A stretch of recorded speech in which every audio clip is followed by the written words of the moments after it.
అందరికి నమస్కారం. బాగున్నారు కదా? అందరికీ వినాయక చవితి శుభాకాంక్షలు అండి. ఈ సంవత్సరం మీరు మంచిగా శ్రద్ధగా వినాయకుడి పూజ చేసుకున్న తర్వాత మీకు ఏమేమైతే అనుకుంటున్నారో అవన్నీ కోరికలు నెరవేరాలని, ఇల్లు అయితే ఇల్లు, ఉద్యోగం అయితే ఉద్యోగం, వాట్ ఎవర్ ఇట్ ఈస్ అందరికీ మంచి జరగాలని, మీరు అనుకున్న కోరికలన్నీ నెరవేరాలని ఆ గణపతిని ప్రార్థిస్తూ ఇవాళ మనం వీడియో స్టార్ట్ చేసుకుందాం.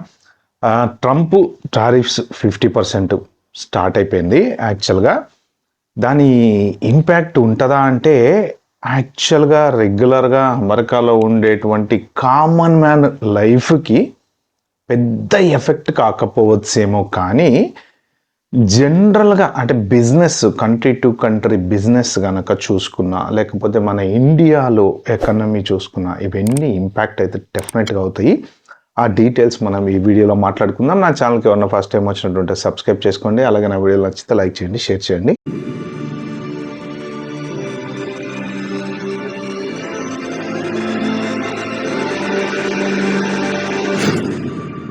మెయిన్ అందరికీ తెలిసింది ఏంటంటే, జియో పొలిటికల్ గేమ్ అయితే నడుస్తుంది అక్కడ.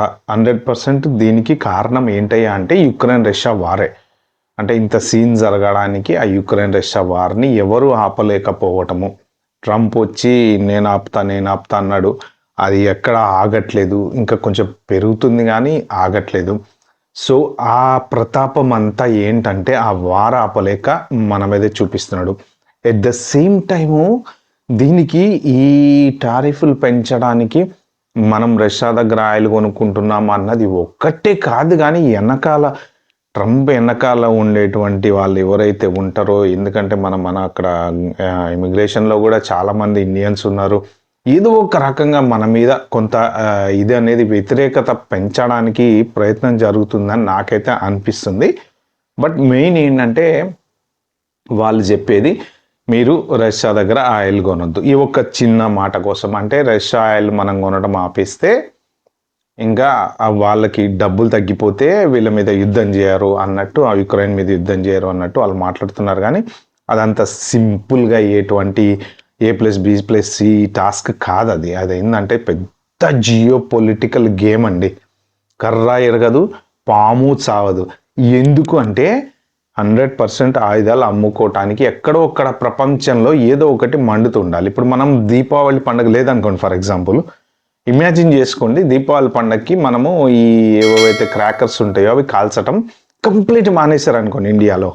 కంప్లీట్గా ఎంత పెద్ద మల్టీ బిలియన్ మార్కెట్ అది, మొత్తం దివాలా తీస్తారు. ఎవరు దివాలా తీస్తారు?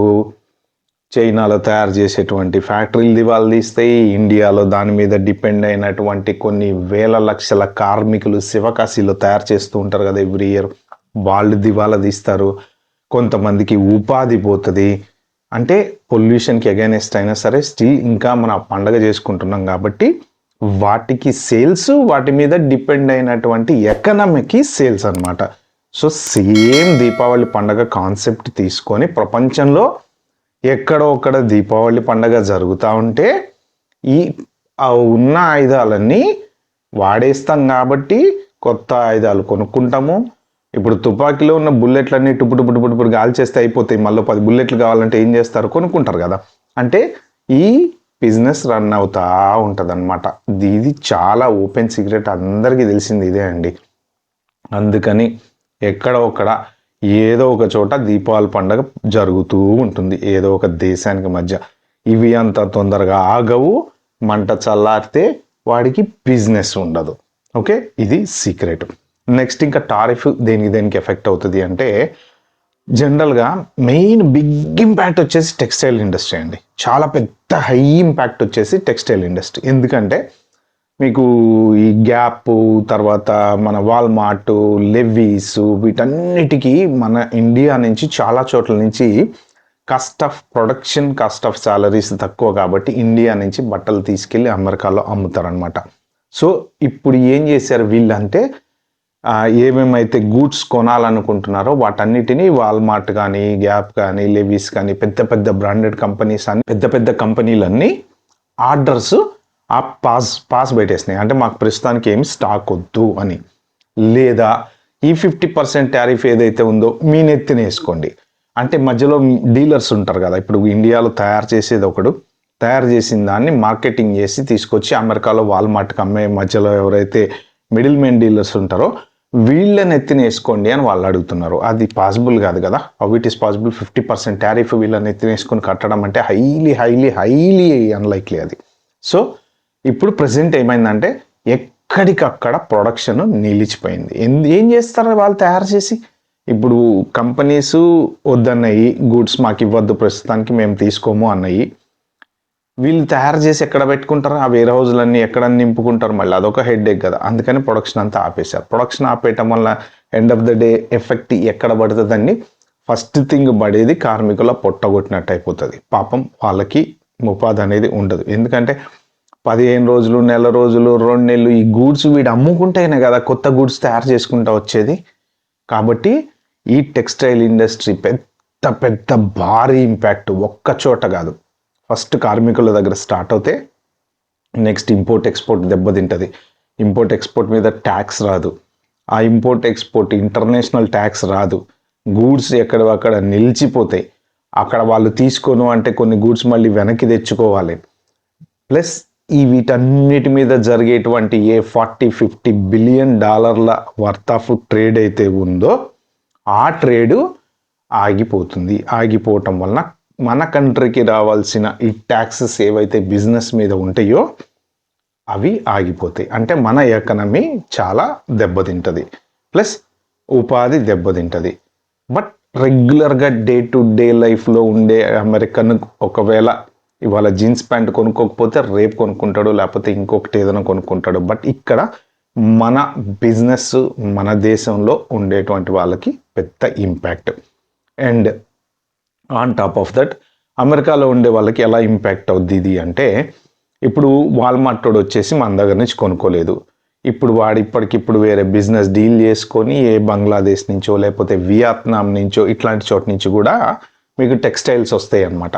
సో ఆ దేశాల నుంచి మళ్ళీ వాళ్ళతో కొత్త కాంట్రాక్ట్ చేసుకోవాలి, వాళ్ళతో టక ప్రొడక్షన్కి ఇప్పుడు ఎంత రిక్వైర్మెంట్ ఉంటుందో అంత రిక్వైర్మెంట్ వాళ్ళు ఇమీడియట్గా అందించలేరు కదా. ఇప్పుడు మన దగ్గర నుంచి రొటీన్గా వెళ్ళిపోతుంది కాబట్టి సో అది కొంత డిలే అనేది జరుగుతుంది. డిలే అయినప్పుడు ఏమవుతుంది? ఈ ప్రొడక్షన్ తగ్గటం వలన, సేల్స్ తగ్గటం వలన కంపెనీ మీద ఇంపాక్ట్ పడి కంపెనీ వాళ్ళ యుఎస్లో ఉన్నటువంటి కంపెనీస్కి దెబ్బ పడుతుంది. బిజినెస్ పరంగా వాళ్ళ బిజినెస్ డౌన్ అయిపోతుంది. డౌన్ అయిపోవటం వలన ఆ ఇంపాక్ట్ అగైన్ మళ్ళీ ఇక్కడ ఎంప్లాయీస్ మీదనే చూపిస్తారనమాట. సో ఇది టెక్స్టైల్ ఇండస్ట్రీ. నెక్స్ట్ వచ్చేసి జ్యువెలరీ, జెమ్స్ ఇలాంటివి ఉంటాయి కదా మన బంగారానికి సంబంధించినవి, అవి దాని ఇంపాక్ట్ కూడా చాలా ఉంటుంది. అంటే ఇప్పుడు యుఎస్కి ఎక్స్పోర్ట్ అవ్వదు కాబట్టి కొనుక్కోవాలంటే కొంచెం హై టారిఫ్లు పెట్టి అమ్ముతారనమాట. కాబట్టి ఇప్పుడు ఎవరైనా ఇండియా నుంచి తెచ్చుకొని 50% టారిఫ్ కట్టి ₹1,00,000 నగలు తెచ్చుకోవాలంటే ఇంక 50,000 ఎక్స్ట్రా కట్టాలి. అంత అవసరమా అనుకొని ఇంపోర్ట్ చేసే వాళ్ళు ఇంపోర్ట్ చేయకుండా ఉంటారు, ఎక్స్పోర్ట్ చేసుకునే వాళ్ళు చేసుకోకుండా ఉంటారు. కొనుక్కునే వాళ్ళు కొన్ని రోజులు ఆగి కొనుక్కుందాంలో ఇప్పుడు అంత పెద్ద మనకు పని ఏముంది అని అనుకుంటారు. దానివల్ల పెద్ద డే టు డే ఇంపాక్ట్ అయితే ఏముండదు. నెక్స్ట్ వచ్చేసి ఫుడ్ బిజినెస్. ఫుడ్ బిజినెస్ కూడా మన దగ్గర నుంచి బోల్డ్ అని ఫిషెస్ కానీ, తర్వాత రకరకాల ఆంధ్ర నుంచి కానీ వేరే చోటు నుంచి కానీ ఫుడ్, ఫ్రూట్స్, రైస్ ఇలా రకరకాల ఐటమ్స్ వస్తూ ఉంటాయి అన్నమాట. ఫర్ ఎగ్జాంపుల్ వాల్మార్ట్లో మనం వెళ్ళి బాస్మతి రైస్ కొనుక్కుందాం అనుకున్నాం అనుకోండి. సో ఇప్పుడు వాళ్ళు రేటు పెరిగిపోయిందని చెప్పేసి ఇండియా నుంచి ప్రొడక్షన్ ఆపేస్తే రైస్ స్టాక్ తగ్గిపోతుంది. జనరల్గా ఇండియన్స్ అంటే ఏముందో మనం రైసే ఎక్కువ తింటాం కదా. ఎగ్జాంపుల్ రైస్ అనుకోండి, ఫుడ్స్ ఉంటాయి, ఫ్రూట్స్ ఉంటాయి, వెజిటబుల్స్ ఉంటాయి, చాలా రకాల ఫుడ్లు ఉంటాయి. ఇవన్నీ కూడా రేట్లు పెరిగేటువంటి ఛాన్స్ డెఫినెట్గా ఉంటుంది. రేట్లు పెరగడం వల్ల అప్పుడు మనం as a common man impact అవుతాం. దీంతో చాలామంది స్టాక్ పెట్టుకోవడానికి కూడా ట్రై చేస్తూ ఉంటారు. ఆ స్టాక్ పెట్టుకోవటం వల్ల ఉన్న స్టాక్ తగ్గిపోతుంటుంది. ఈ కంపెనీ వాళ్ళు ఏం చేయాలంటే మళ్ళీ వేరే దారి ఎత్తుక్కోవాలన్నమాట. అంటే ఇండియా నుంచి ఈ ఇంపోర్ట్ ఎక్స్పోర్ట్ చేసుకోకుండా వేరే కంట్రీస్ నుంచి ఇంకెక్కడి నుంచి అయినా రైస్ తెచ్చుకోవచ్చా అనేది ఆలోచించి తెచ్చుకోవాలి. సో ఎప్పుడైతే యుఎస్ బిజినెస్ కనుక వేరే కంట్రీ వైపు చూస్తారో అది మన కంట్రీకి 100% లాస్. ట్రంప్ కూడా మోడీ గారికి 4 సార్లు ఫోన్ చేశారు, కానీ మోడీ గారు పికప్ చేయలేదు అని చెప్పి ప్రతి న్యూస్ పేపర్లో వచ్చింది ఇవాళ. అంటే ఏం మాట్లాడాలి అనే వాళ్ళిద్దరి మధ్యన డీలింగ్, మరి నిజంగా ఫోన్ చేశాడా చేయలేదా అవన్నీ మనకు తెలియదు కానీ, బట్ ఇది అంత ఈజీగా సింపుల్గా సరే అన్న ఓకే అన్న చూద్దాంలేనా ఇంక నేను కొనలేనా అని అనుకునేంత ఈజీ టాస్క్ అయితే కాదనమాట. కానీ ఇంకొక ఇంపార్టెంట్ మేజర్ ఫ్యాక్టర్ ఏంటంటే ఇక్కడ ట్రంప్కి కోపం పెరుగుతున్న కొద్దీ మనకి ఎవరెవరైతే నాన్ ఇమిగ్రెంట్స్ ఉంటారో H1, F1, L1 student etcetera including green card వాళ్ళతో సహా ఇది చాలా పెద్ద ప్రాబ్లం డెఫినెట్గా అవుతుంది. ఎందుకంటే ఆల్రెడీ గ్రోయింగ్ కన్సర్న్ అనేది యూఎస్లో స్టార్ట్ అయిపోయింది. ఎప్పుడైతే మొన్న రీసెంట్గా మన ఈ ట్రక్ డ్రైవర్ది యాక్సిడెంట్ జరిగిందో ఇంకా అసలు వాళ్ళు చాలా సీరియస్ అయిపోయారనమాట. ప్రతి చోట కూడా అందరి కన్ను H1B మీదనే ఉంది. దాని మీద నిన్న ఒక డిస్కషన్లో చెప్పారనమాట. H1B ఒక పెద్ద స్కాము అని చెప్పి యూఎస్కి సంబంధించిన అతనే. దాని మీద ఇప్పుడు నేను నెక్స్ట్ ఒక వీడియో చేసి మీకు సపరేట్గా పోస్ట్ చేస్తా. ఆ ఇంపాక్ట్ కూడా ఉంటుంది. కాబట్టి మీరు ఎవరైనా సరే లోకల్గా ఉండేవాళ్ళు జాగ్రత్తగా ఉండటం బెటర్. ప్రస్తుతానికి ఎటువంటి వాటిలలో ఇన్వాల్వ్ కాకుండా డ్రింక్ అండ్ డ్రైవ్లో, లేకపోతే డొమెస్టిక్ వైలెన్స్లో, లేకపోతే వీసా ఫ్రాడ్లో, లేకపోతే దొంగ గ్రీన్ కార్డ్ ఫ్రాడ్లు ఇలాంటివన్నీ చేయకుండా ప్రస్తుతానికి జాగ్రత్తగా ఉండండి. ఎందుకంటే ఈ తారీఫ్తోనే ఆగదు. ఇంకా ఆయన గనక కన్నెర్ర చేసి ఆల్రెడీ మన 55 లక్షల వీసాలు మన దానికి చెక్ చేస్తాము బ్యాక్గ్రౌండ్ అని చెప్పి వెరిఫికేషన్ అని చెప్పి అన్నారు కదా. సో ఇంకా మన మీద నెక్స్ట్ ఇమిగ్రేషన్ మీద పడే ఛాన్స్ అయితే డెఫినెట్గా ఉంటుంది. ఓకే ఫ్రెండ్స్, ఇది వీడియోలో షేర్ చేసుకుందాం అనుకుంది. వీడియో కనుక మీకు నచ్చినట్లయితే ప్లీజ్ అండి like, share, subscribe my channel. Thank you.